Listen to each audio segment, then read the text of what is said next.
चाहिए, हमें सिर्फ इंसाफ चाहिए। जो आज मेरे साथ हुआ अल्लाह न करे ये और किसी के साथ ना होना चाहिए। कुछ दिन पहले हमने आपको एक रिपोर्ट सुनाई थी कुपवारा से, जहां पे एक बाप इंसाफ मांगते हुए नजर आ रहा था, लेकिन वही बाप कातिल निकला। बाप बना बेटी का कातिल। कश्मीर में कभी बाप बेटी का कातिल बनता है तो कभी बेटा माँ का कातिल बनता है।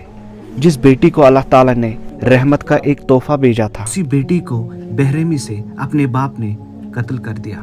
आइए इस पुलिस की प्रेस कॉन्फ्रेंस में सुनते हैं कि आखिर क्या वाकया पेश आया कुपवारा में। के रखते हैं, वहाँ पे एक डेड बॉडी मिलती है। प्राइमा फेशी लगता है कि बच्ची का जो है वो गला काटा गया है और उससे उसकी डेथ हुई है। बहरहाल रात का वक्त था और उसके दूसरे दिन जब सुबह के टाइम पोस्टमार्टम करवाया गया तो एक डिस्कशंस डॉक्टर के साथ जो हुई और प्रिलिमिनरी जो पोस्टमार्टम रिपोर्ट उनके हिसाब से ये पता चलने लगा कि बच्ची का गला भी घोंटा गया है, क्योंकि उसके कुछ ऑर्गन्स पे जो ब्लड वो ज़्यादा था और जिससे जो डॉक्टर्स का अपना बताने का तरीका होता है, उन्होंने ये भी असेस किया कि शायद बच्ची का जो गला पहले घोंटा गया है और फिर उसको उसके जो गर्दन पे है वो छुरी चलाई गई है या कोई तेज़ नोक की जो भी चीज़ जिससे गला काटा गया है। बहरहाल इसी के चलते जो वजूहत थी, जैसे लगता था कि जहाँ डेड बॉडी पड़ी हुई है और साथ में जो सराउंडिंग्स थी, उन सारे जो मौके को देख के शक जो है वो ज़्यादा आसपास के लोगों पे ही जाने लगा और जो बहरहाल तफ्तीश शुरू की गई उसमें डीएसपी जो लोलाब है सरफराज बशीर, वहाँ के चौकी ऑफिसर अजहर शकील और एसएचओ मलिक नसीर, इसके साथ साथ एडिशनल एसपी और मैं भी स्पॉट पे गए और थोड़ा इंट्रोगेशन में भी ज्वाइनिंग हुई और कुछ सस्पेक्ट जो हमने उस पर ज़ीरोइंग की तो उनमें फैमिली ही सस्पेक्ट आने लगी, क्योंकि जब फैमिली को क्रॉस चेक किया गया कि वो किस सीक्वेंस में लड़की जो है वो रूपोश हुई थी और किस सीक्वेंस में मिली, तो उसमें ज़ीरोइंग जो हुई वो फैमिली पे ही हुई। बहरहाल जब फैमिली में भी सेपरेट इन्वेस्टिगेशन चलने लगी, इंक्वायरी चलने लगी, तो लड़की का बाप जिसका नाम मोहम्मद इकबाल खटाना है वो हमारा प्राइम सस्पेक्ट लेके उसमें तफ्तीश में आने लगा और जब उसको अच्छे तरीके से जब क्रॉस क्वेश्चनिंग और बाकी तफ्तीश के जो जितने भी मवाद हमारे पास थे उनसे जब कन्फ्रंट किया गया तो उसने कन्फेस किया कि इस छोटी बच्ची जो कि मोहम्मद इकबाल की ही बच्ची है, उसका जो मर्डर है वो उसने खुद किया है, बाप ने किया है और उसको हमने हिरासत में भी फॉर्मली अरेस्ट किया। और ये कहानी निकल के आई कि चूँकि ये जो इकबाल जो है अपनी बीवी से पिछले 1 साल से इनके बीच जो काफ़ी पर्सनल इश्यूज़ को लेके लड़ाई होती रहती थी, मैं तू भी होता रहता था, इवन फिज़िकल असॉल्ट भी होता रहता था। इसी शाम को जब 29 तारीख को जब इकबाल चूँकि पेशे से एक ड्राइवर है, गाड़ी चलाता है सुमो, वो घर लगभग 4:15 बजे के करीब जब घर आया, उसके बाद उसने जो शाम के लिए जैसे गांव में होता है कि लकड़ी काटी जाती या दूसरे कोई और डोमेस्टिक काम जो है वो किए और जब 6 बजे के आसपास काम ख़त्म करके फिर अपने घर में पहुंचा तो बीवी के साथ दोबारा से उसके, क्योंकि उस सुबह भी उसका झगड़ा हुआ था और शाम को फिर से उसका काफ़ी लड़ाई हुई, आपस में बहस मुहावसा हुआ और इवन कि उसकी वाइफ ने इसको स्लैप भी किया। तो इसी बीच में वो जो एंगर जो है उसका वो अनकंट्रोल्ड एंगर जो आया, उसने चाहा कि वो अपने आप को मर्डर करता, बट वो एक नाइफ़ लेके वहाँ से निकलने की उसने ये बहाना किया कि मैं अपने गाड़ी का जो टायर है वो पंचर हुआ है और उसको पंक्चर को मैं ठीक करवाऊँगा।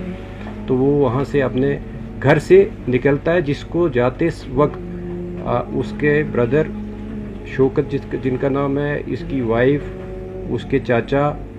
वो सारे लोग उसको देखते हैं और उसका कज़िन जो है वो देखते हैं कि वो घर से निकल रहा है और छोटी बच्ची उसके पीछे चल रही है और वो इतने में बच्ची जो है उससे कुछ पैसे 5 रुपये मांगती है तो वो उसको 10 रुपये देता है, बट वो पीछे नहीं देखता है और बच्ची उसको फॉलो करती है, जिसको काफ़ी और भी हमारे पास गवाह हैं जिन्होंने उसको बच्ची को फॉलो करते हुए देखा और वो गाड़ी में ही बच्ची जो है इकबाल के साथ बैठ गई। इसके बाद वो हार्डन की तरफ आया और फिर उसके बाद सीवर की तरफ, खुरामा की तरफ आया और जहाँ पे गाड़ी में ही, चूँकि उसके बाद इफ्तारी का भी वक्त था और गाड़ी उसने एक आइसोलेटेड प्लेस पे लगाई। जब देखा कि लोग जो है वो चूँकि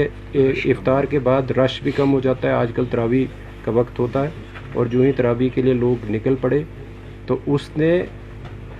ये सोचा कि लड़की मेरे साथ है, अगर मैंने भी अपने आप को ख़त्म करना है तो इसका क्या करूं। और वो जो आउट ऑफ रेज जो है वो पहले बच्ची का गला घोंटा, और बच्ची जो है उसकी डेथ जो है उसी में हो गई। और वो अपनी सोच को बदलते हुए सोचा कि बच्ची को मैं कैसे किसी जगह ऐसी जगह रखूं कि वो उसकी डेड बॉडी जो है वो मिल जाए और फिर मैं अपने आप को भी ख़त्म करूं। बट जब वो वहाँ पे डेड बॉडी को अपनी गोद में उठा के अपनी गाड़ी एक रोड के साइड पे लगाता है, और वो इस शेड पे जहाँ पे आखिर में डेड बॉडी मिली है वहाँ पे रखता है। वहाँ पे चूँकि इसने पहले ही अपने आप को ख़त्म करने के लिए एक चाकू जो है अपने घर से लिया था, और उससे फिर अपने इस जो जुर्म को वो दूसरा रुख देने के लिए, ताकि इसका शक जो है दूसरे लोगों पे भी जाए, और वहाँ पे शेड में जो है वो अब इस बच्ची की डेड बॉडी को रख के उसके बाद इसका गला काटता है। और जिस मिकदार में अदरवाइज़ एक ज़िंदा आदमी का ब्लड निकलना चाहिए उतना नहीं उससे निकलता, वो हमने मौके पे भी देखा है। उसके बाद ये चाकू को धो के और अपने पास रख के फिर जाके अपनी गाड़ी को लाके हिस्ब मामूल जहाँ पे ये गाड़ी को रखता था वहाँ पे ही गाड़ी को दोबारा पार्क करके जब घर जाता है, उसके बाद ही घर वाले इसको पूछना शुरू होते हैं कि बच्ची आपके साथ गई थी और बच्ची कहाँ पे है। तो वो ये बहाना बोलता है कि बच्ची मेरे साथ नहीं थी। अलबत्ता चूँकि 3-4 लोग जो मैंने पहले भी जिक्र किया कि जिन्होंने उसके फॉलो करते हुए देखा था बच्ची को,